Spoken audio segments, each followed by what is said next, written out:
the story of the magic porridge pot. There was once an old widow who had but one daughter.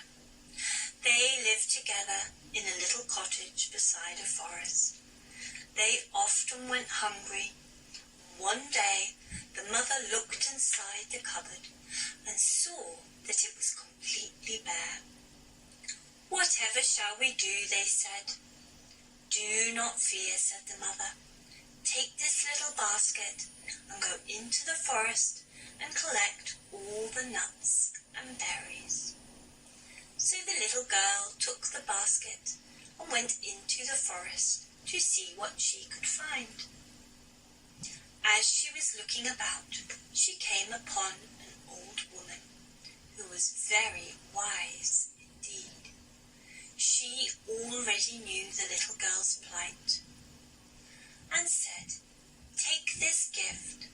It is a magic porridge pot, and whenever you are hungry, say, 'Cook, little pot, cook,' and the pot will cook you sweet, sweet porridge. And when you've had enough, say, 'Stop, little pot, stop,' and it will cease to boil."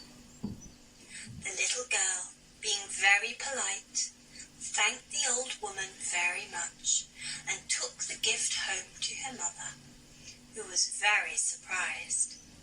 They immediately put it on the table and said, "Cook, little pot, cook," and the pot began to cook sweet, sweet porridge, and they ate and ate until they were quite full.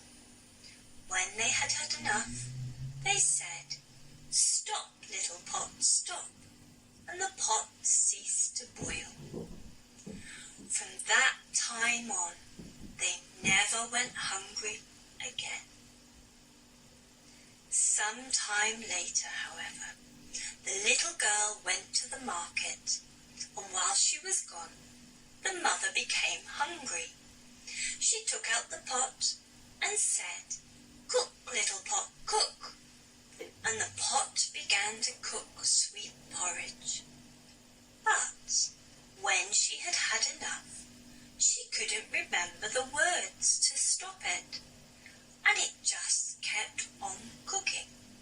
Soon it was bubbling over the edge of the pot onto the table, and soon after that it was bubbling over the table, down the table leg and onto the kitchen floor, and still she couldn't remember the words.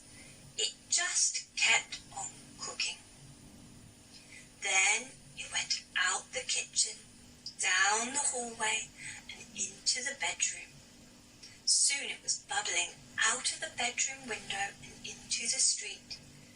Down the street it went, from house to house, and still the mother couldn't remember the words. It kept on cooking until, at last, it came to the very last house in the street. Just as it did so, the little girl returned from the market. She saw straight away what had happened and said, "Stop, little pot, stop." And at last the pot ceased to boil. But from that time on, whenever anybody wanted to enter the village, they had to eat their way